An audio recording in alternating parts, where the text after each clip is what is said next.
we failed to react to this. I want to mention, I thought we could just react it on a different video, but maybe we shouldn't have mentioned here. So we should react to briefly. He mentioned one thing Derek meant, a lot of it was interesting. I highly recommend seeing the video. One thing that Derek mentioned, he talked a lot about the Liver King's approaches to things, but one thing he mentioned was there were 2 emails, apparently, he says. One of the emails, if I understood correctly, was sent to Derek earlier and was like this coaching inquiry or like help me with growth hormone from IGF-1. But a second one was apparently sent by his team later, saying something like this IGF-1 topic would be a good video idea.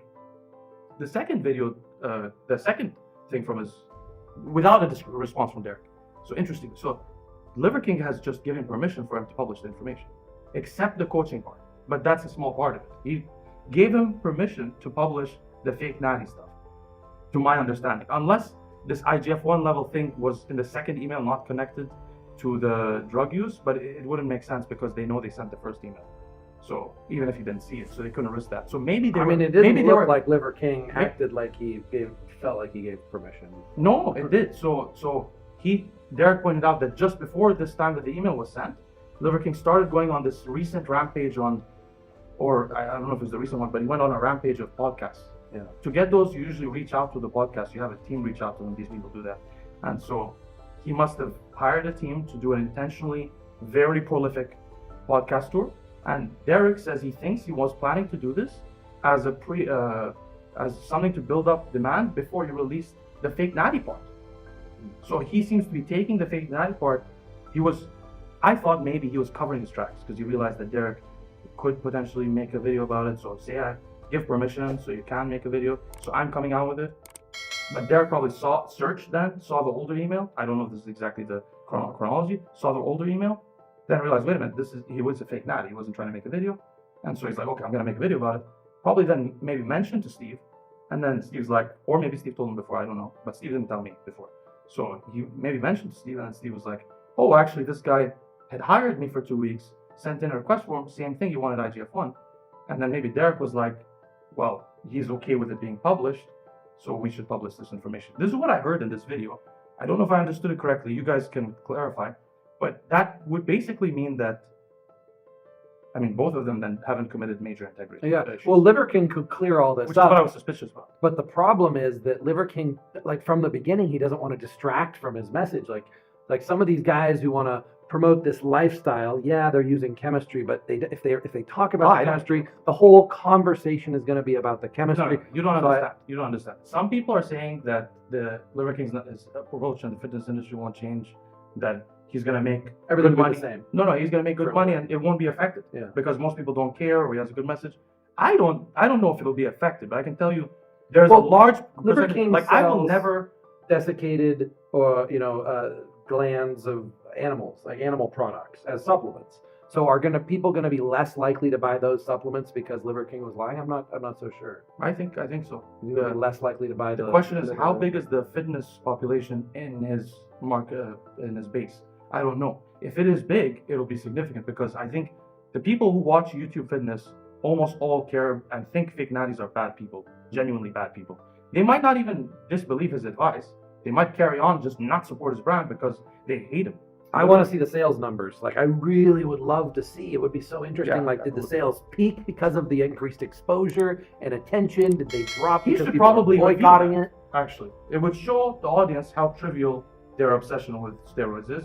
They liked him when he took steroids. They don't now. He eats the same stuff, exercises the same way, looks different, and doesn't recover from his exercise. Probably does the same way. But so the point here, though, what I want to focus on is Derek and Steve because I know them and I still hold, I never didn't stop holding Derek in extremely high esteem. Recently, I was literally just for a couple of days confused why Steve would choose to do this because he's never done something dishonorable in interactions with me and I've talked to him a lot. I used to talk all the time, Steve and I and Derek, and I feel like Derek I'm 100% certain about.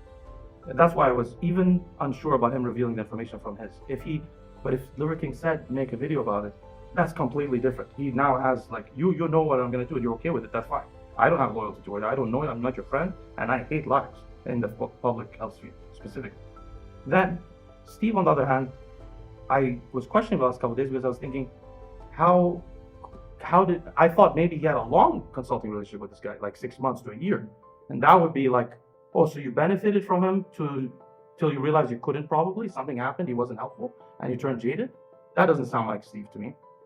Then helping him for a very short time, or just sending the form, that's what I mentioned before. If he sent the form, but knowing that Liver King was on steroids, that's the key part, right? Or even if he sends the form, there's an implication of trust. So it gets tricky. But if he knew there was, the guy was using PEDs, and he sent the form and talked to him on a thing and continued to talk to him for, he did say 2 weeks. So if he did that at some point, he knew and he approved of it, that would be fine if he stopped working with him and changed his mind. Ideally, he should have stopped working from the beginning, the second he knew that he was a fake natty.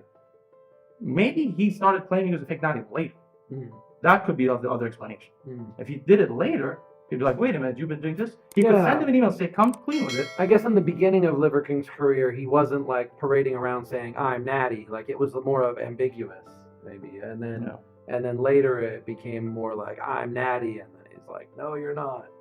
Oh, if it was ambiguous also, I think, if he never answered it and was just like, I take performance, whatever his acronym, and kept it at that, then maybe. But what I'm saying is, if Steve knew he was a fake natty, it harms the goodwill of his thing, because it could be, if he didn't have confidentiality from this guy, he would be doing something good. He would be protecting the public, not breaking confidentiality, and he's not friends with the guy, he's not breaking trust. In fact, the guy should know he's his enemy, because we're basically enemies of liars, especially about hormones, but in general, on health-related issues especially, and on YouTube in general, because there's a trust that develops between subscribers. That's why I always call my subscribers friends, because I think that there's some kind of, not even one-way friendship, because I receive a lot of messages that change my life from subscribers all the time. That's the main payment I get that matters to me, is sometimes I get these messages. By the way, if I ever do help you, send me these messages. They really encourage me and fuel me continuing to make videos genuinely. And I don't post them anywhere, so I don't even save them usually. It just means a lot to me. But, so anyway, the point is, Derek cares a lot about his subscribers. I've seen him take losses in terms of not making videos to either protect subscribers or protect people, or out of integrity. He has a lot of integrity. There's some other channels that were saying he basically exposes people. That's not true.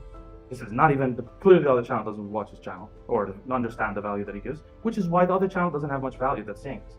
And there's another channel that says that Derek is salty.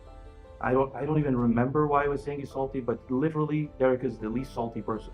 He's not salty, he's not vengeful, he's not jealous, he's not whatever the hell.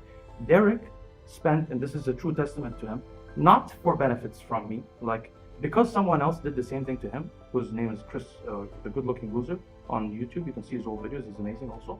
He was a very nice guy. He taught Derek his how YouTube worked and stuff like that, and also maintained his friendship with him for a long time. And Derek sort of did the same thing also to other people, including me. He spent sometimes hours explaining to me why my YouTube channel doesn't grow. And this was like the most kind thing that I've seen on YouTube ever. There was no reason to do it, and it was really selfless. So there's very few, I did not receive something like this from Steve, but Steve and I were the same size. He probably could help me less, but I don't owe Steve anything. I owe Derek a lot because of his kindness, and I always repay kindness with kindness, but that's not what I'm doing here, just defending him. I genuinely can say he's the most ethical person I've encountered on YouTube, that I know. Maybe there are some others that I don't know in the industry, but that I know, he literally acts like a priest in his private life. So, and when talking to people, he's a good person. He's always a good person. So he's very good. Steve also is always honorable in my private discussions. I've never heard him mention clients' names that are big shots or something. And you would have thought he would have mentioned this guy, especially if you rejected him 2 weeks later. He didn't mention it to me, at least. Maybe he did to Derek, but he doesn't mention things in general to me. He doesn't do unethical things. I don't agree with him on everything, but they're not unethical things. So I wouldn't have thought he would break it if there was a reason to, if there wasn't a reason to break it. The reason could be, I didn't know he was a fake natty initially. He sent this form through, I knew, and I stopped. Or I talked to him on the phone to tell him, you got to stop being a fake natty. But I can't expose you for being a fake natty later if I didn't voice the concern explicitly initially, and if I wasn't apprehensive to the point where I wouldn't continue initially. Then I wouldn't voice it now, unless Derek was allowed to voice it. In which case, the only issue becomes the details of the consulting firm. Still a breach of confidence, but very small. This can only probably affect consulting or so. coaching revenue or something like that or it's a coaching because it's like questions, and the person is answering them and everybody answers them. So yeah, so that just affects. That's what you were mentioning, like maybe the marketability of the coaching because people will know that potentially but only if they're very famous. So it's not that. But again, it's a small thing, but it's not nearly. Yeah, a lot of clients don't care about privacy. He does. So he knew he does. But the thing is, he was accepted to reveal it. So it's like, it's such a small breach of confidence. The only thing he could have done better is to ask Liver King, can you provide it to this guy? But it's not snitching. Well, yeah, it's not. If the guy told you can talk about my crime, or told anyone you can, and it's the same crime, you might be adding a little bit that he didn't want to be add, but you're not snitching. Even I can say that it's not snitching. So that's the part of the video I wanted to respond to. This is the funniest reaction. We just give a discussion and dissent. I think it's because there's two of us. It's hard to react to the thing when I'm also reacting to you. So there's a reaction in the middle. We have to take start time of this and the most disagree with each other on various things.